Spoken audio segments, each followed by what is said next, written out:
Coming up next on Arizona Horizon, a Memorial Day special. Find out about a World War II memorial being built next to the state capitol. We'll hear about the National Memorial Cemetery of Arizona, and we'll tell you about one of the state's most famous war heroes, World War I ace Frank Luke Jr. Those stories next on Arizona Horizon. Arizona Horizon is made possible by contributions from the Friends of Eight, members of your Arizona PBS station. Thank you. Good evening and welcome to this Arizona Horizon Memorial Day special. I'm Ted Simons. Work is underway near the state capitol for a memorial to fallen World War II soldiers. The memorial will feature the names of the soldiers displayed on a plaque situated between guns from the USS Arizona and the USS Missouri. Arizona's Secretary of State Ken Bennett has been a major force in the push for the memorial, and he joins us now. It's good to see you again. Thanks good to be here, Ted. Where exactly is this being built? It's kind of at the east end of what's known as Wesley Boland Memorial Plaza. Several acres of grass and trees just east of the Copper Dome Plaza, or the Capitol, and right between Jefferson and Washington Street, about 15th Avenue, somewhere in 16th. And what kind of completion date are we looking at for this? Well, we're shooting for December 7th. Not shooting. We're going to be ready for December 7th of this year, right after we have the traditional Pearl Harbor Day ceremony at 10:55 a.m., which corresponded with the Hawaii time of the attack. Then after that is finished, we will, within a few minutes thereafter, begin the dedication ceremony of this new World War II memorial. Any ideas on what that ceremony will be like? Any plans already in? We're working on that right now. We hope to have, flyovers of maybe some planes from that era, and/or maybe even the current era of planes. Lots of veterans, of course, attending, including some Pearl Harbor survivors, and then the dedication of the two guns and the large plaque. It's actually 9 large pillars in between the two guns that won't just hold a plaque. It'll hold 2,000 plaques. Each Arizonan that died in World War II from all branches of the military will have a 2-inch by 12-inch nameplate in stainless steel etched out with their name on it. So it'll be almost like a mini Vietnam memorial where the names of the individual fallen soldiers will be identified and honored individually. And how is that design going to look? Get us a better definition of the design. In between the two gun barrels, one from the Arizona and one from the Missouri, will be 9 metal pillars, steel structures, steel beams that kind of come out of the ground and bow out at the top. And it'll kind of look like the hull of a ship coming out of the ground. And then on the sides of those 9 pillars, and the 9 represents the 9 minutes that it took the Arizona to go down, the battleship to go down.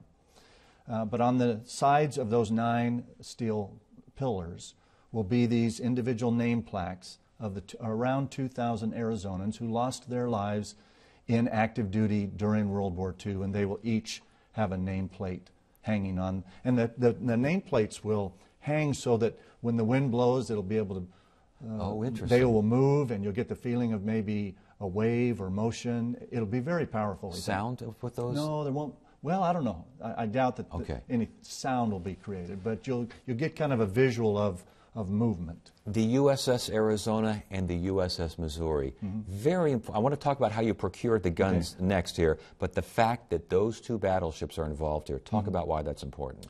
Well, when we actually tried to get the last remaining gun barrel from the Arizona battleship, the Navy initially rejected me and said, it's the last one we have, I'm not sure we want to give it to you. But would you like one from the Missouri? We have 7 of those. So I called him back a few days later, and the idea occurred to me to ask for both of them and represent that we would restore them both and that they could be, I've somehow used the term, the bookends of the war. One representing the beginning of World War II in the Pacific and the other the end. And it was cute. He said, ooh, you're thinking big now. I like big thinking. He says, I think I can get behind that idea. And sure enough, they did. And we now have both barrels.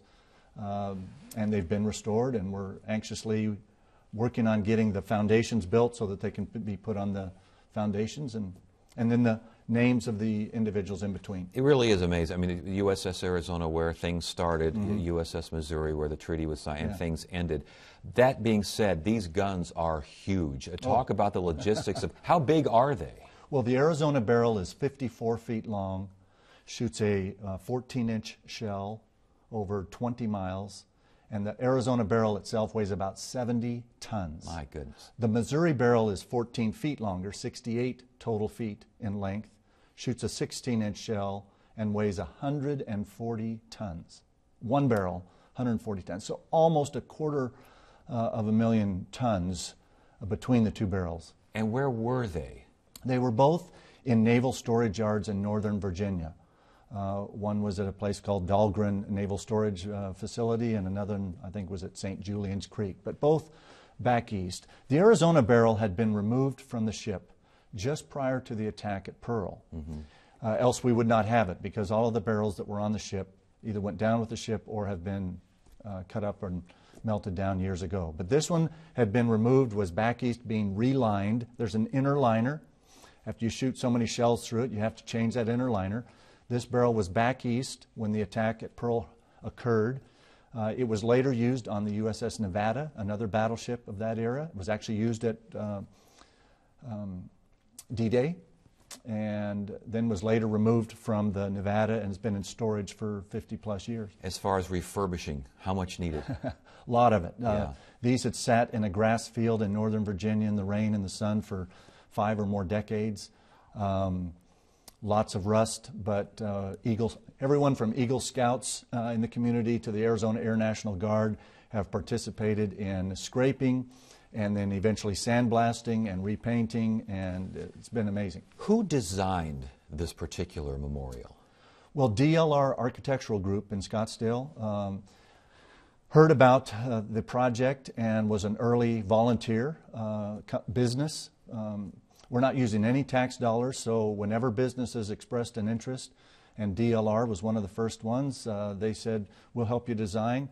At the time, we were simply working on how to display the two gun barrels, and they came up with the idea of, in between the gun barrels, building these 9 pillars and putting the names of the Arizonans on them that died in the war. Was there much input regarding the design where people, the public, did they have a chance to look at this over and say, I like this, I don't like that? At that point, not a whole lot, but it eventually went to what's called the Capitol Mall Commission, and the public had some opportunity to weigh in. But most of the design has occurred between our office and DLR and other military groups that have been working on it for the past couple of years. Any opposition to any aspect of this project?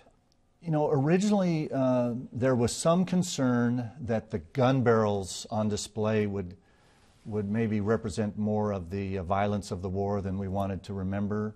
And it was then that we took the idea, as most memorials do that display gun barrels of this size, and that is to spike the end of the barrel. So the open end of the barrel will have a closing with a copper star on the end of the barrel, and that kind of turns a barrel into what was a symbol of war into now a symbol of peace. It'll never be fired again in a war situation. So that we think that overcame most of that little concern about whether the barrels represented too much of the violence of the war. But it's almost impossible to memorialize World War II without acknowledging the violence. And then the fact that 405,000 Americans, including about 2,000 Arizonans, were killed. And you do have the Missouri there, which is where all of this stopped. So right. there is that symbolism. And again, you're confident now by December 7th of this year, this is going to be ready to go. We are. ASU has been working hard on the construction drawings. SDB Contracting here in Tempe has been doing all of that. BNSF Railroad brought the gun barrels out from back east for free.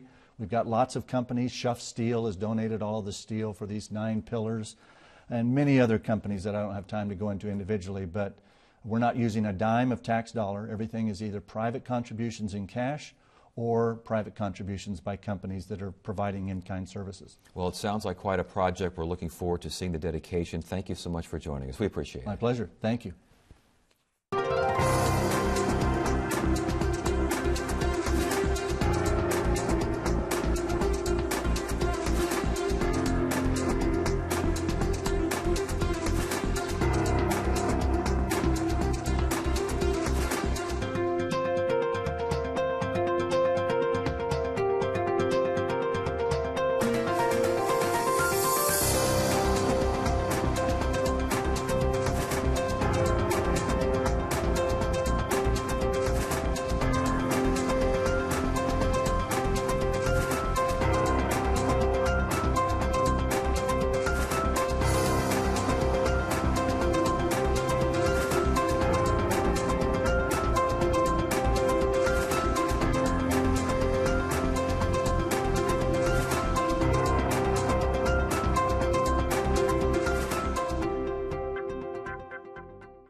Next, we tell you about the National Memorial Cemetery of Arizona, the last resting place for veterans and their families since 1979.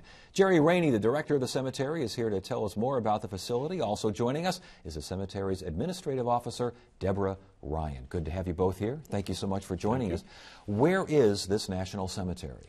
We're located about 2 miles north of the 101, just off of Cave Creek Road. Actually, you would go down Cave Creek and turn right on Pinnacle Peak. That's where our main entrance is at. And how big a facility is this? Right now, we have got 220 acres and 118 acres that's developed. So you still have quite a bit undeveloped and... That's correct. As far as burials there now, I read 66,000, but how many ceremonies, burials do you do a year? A little over 3,000. My goodness, that's a lot. Yes. Things have to be kept moving there, don't they? We try to keep them moving right along. Give us a description of how a ceremony, how long a ceremony, what would be involved with the ceremony. The ceremonies are scheduled for 30 minutes, and at the beginning of the service is military honors, and that takes about roughly 10 minutes or so. And then at that point, the families or the funeral homes have made arrangements for clergy to come forward and do a short committal service for the family. So it's generally about 30 minutes the services last. And who is eligible now for this cemetery? Any veteran and their spouse, and of course children under 18 years old who have an other than dishonorable discharge.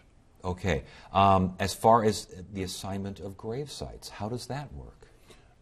We take each grave one after another, and that's due to equipment because we can work the next available grave site. We do not reserve any of them unless it's, of course, connected with the Corey Shea Act, which is where a veteran is killed in active duty, and then if he has no other dependents, according to the Corey Shea Act, then their father or mother are allowed to be interred with that soldier. Interesting.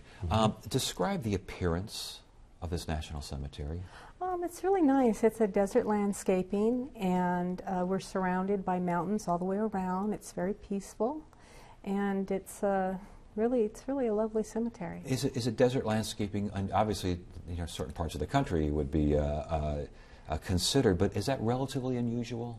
Most of our cemeteries are the turf, the grass. Yes. And so a lot of times families come in and they see the ground and they're like, I don't know about this, but it's really lovely once you've been there and you see it. It makes sense for Arizona. Do we see gravestones there? Do we see something else? Yes, we do have flat bronze markers, and at NCA we call it water-wise landscaping. We are on a drip irrigation system for some of the plants, but it is a desert landscape and it's very beautiful. And of course we'd like to have people to come out and take a look at it. It's a gorgeous cemetery. No upright headstones though, correct? That's correct. Why is that? It's just something that they've chosen to do here. A lot of national cemeteries, of course, they've got the marble upright headstones or the flat headstones, and of course in this location they've chose to do the flat bronze markers. We've also got what we call a columbarium wall, and that is an above ground columbarium with niches that holds cremations. And as far as cremation placement, that's basically how that would work in the wall there? With cremation, you have a choice, in-ground burial or Okay. above-ground burial. All right. Any special features at this in terms of like electronics or what? Well, we have a carillon, and Oh, very nice. it does Winchester chimes on the hour, and then also plays military songs throughout the day on the hour. So it's very nice. Yeah, that's not anything else special there that you may not see at other national cemeteries? Well, we've got a memorial walkway there. We've got what we call Founders Plaza, and you could probably tell a little bit more about Founders Plaza. Well, the memorial walkway that's part of Founders Plaza has monuments that have been donated and by different veterans organizations in memory of female veterans or CVs, or there's all kinds of monuments there. So it's very nice to see them. They're very nice monuments out there. And we've got the Eternal Flame going 24/7 there at Founders Plaza. And it's a very beautiful place. I understand that there's a computer kiosk that helps locate grave sites. Talk to us about that. That's correct. We've got a public information area. And, of course, to the rear of the public information, there's a kiosk, and essentially all the visitor has to do is just go and type in their loved one's name, and it will actually do a location and print out a map of the different sections in the cemetery. The other thing I'd like to mention is the National Cemetery Administration has also got an app for your cell phone that you can literally look up your loved ones at any one of our 131 national cemeteries. Oh my goodness! So this applies to all the national cemeteries. That's correct. It is. Give me the history of the cemetery again. Now I understand it was run by the state for a while. Then the feds. Talk to us about that. The first burials were in 1979, and then in 1988, the federal government took over with the stipulation that it remained desert landscaping or water-wise. And then in 1994, we had a $13 million renovation, and so for improvements in the cemetery. Again, $13 million.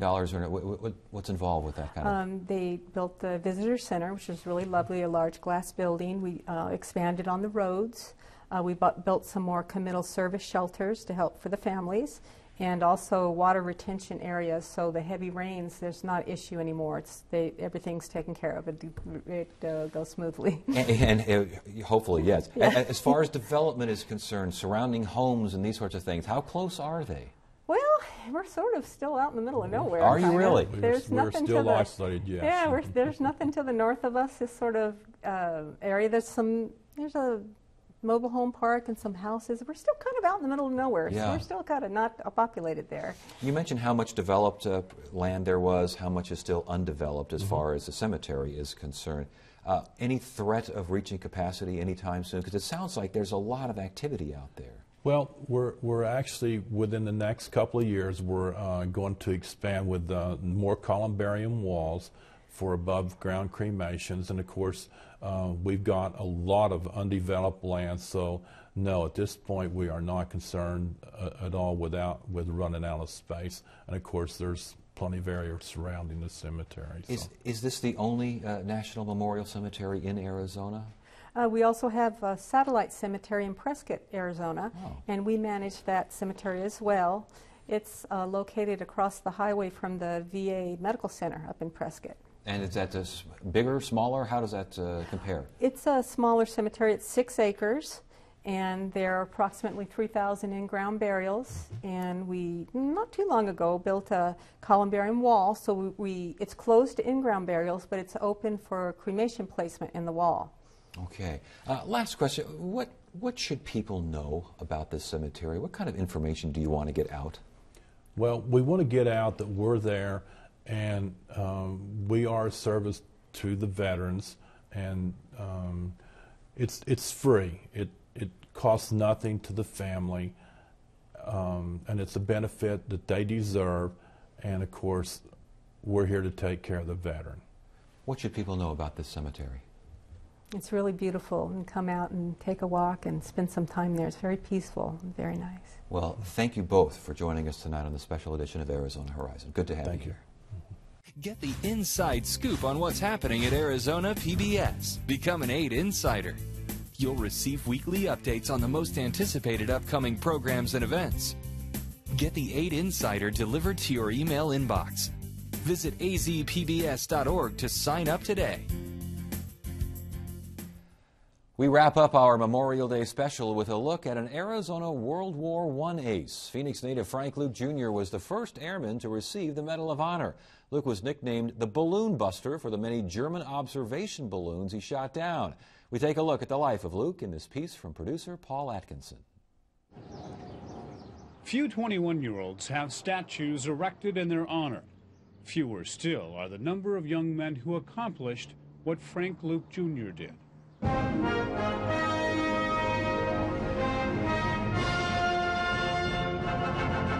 He was America's top ace at the time of his death, having shot down at least 18 enemy airplanes and balloons in World War I. He was given a job and he did it. And he was a daredevil, he was. Bill Luke Jr. never knew his uncle, but learned plenty about him from family members. When he was in high school, he had the brainy idea that he'd like to see if he could use an umbrella and jump off the auditorium of Phoenix Union High School. His principal said, why don't we try this first with a dummy? He did that and found that there was a lot of damage. So he decided that wasn't a good idea. Before Luke joined the Army in 1917, he worked the mines in Ajo. There was a prize fighter that came through the mining camp, and he decided that he'd challenge the guy, and he won. Luke was sent to France in the spring of 1918. He reported to the front a couple months later. Major Hartney told Lieutenant Luke when he first checked him out and everything in combat, he says, if you last 2 weeks, you may be assured of having it made, you know, being able to survive. And 2 to 3 weeks was considered normal life expectancy of the pilots that flew these airplanes. All these aircraft, as I mentioned earlier on over there, are fabric covered, which is bed sheet. The same thing you sleep in every night. Mel Derry gives tours at the Champlin Fighter Museum at Falcon Field in Mesa. The museum has a replica of Luke's airplane, the French-built SPAD 13.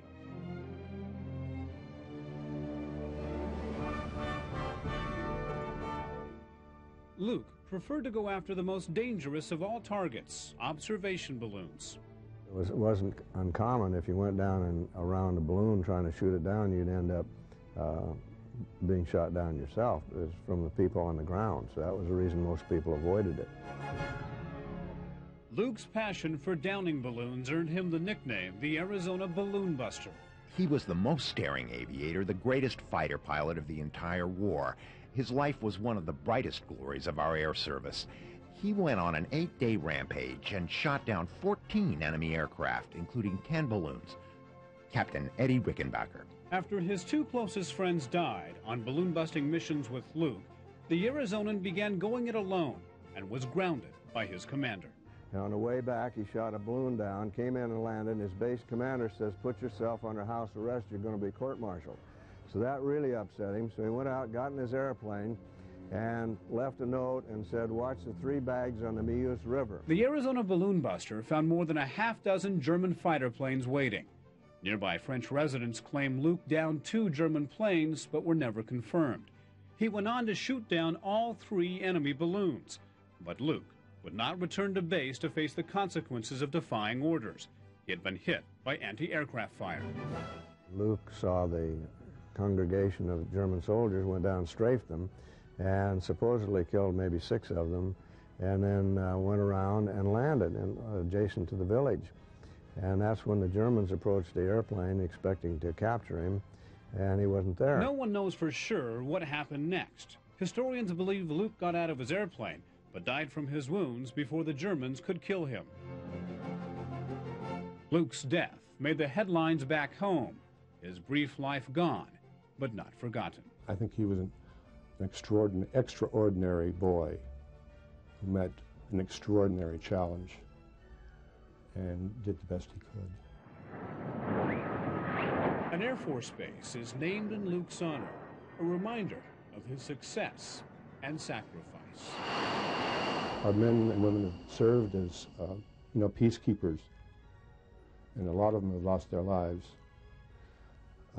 Frank lost his life. He was a symbol. They were symbols. They were heroes, and they're my heroes.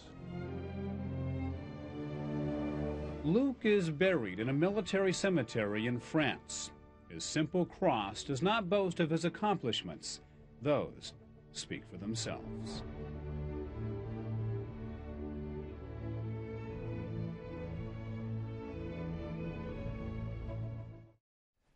Tomorrow on Arizona Horizon, we'll hear from a local attorney about the state and federal laws regarding the Tohono O'odham's efforts to build a tribal casino near Glendale. That's Tuesday evening, 5:30 and 10 on Arizona Horizon. That is it for now. I'm Ted Simons. Thank you so much for joining us. You have a great evening.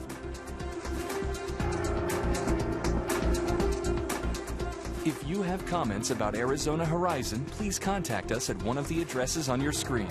Your comments may be used on a future edition of Arizona Horizon. Thank you.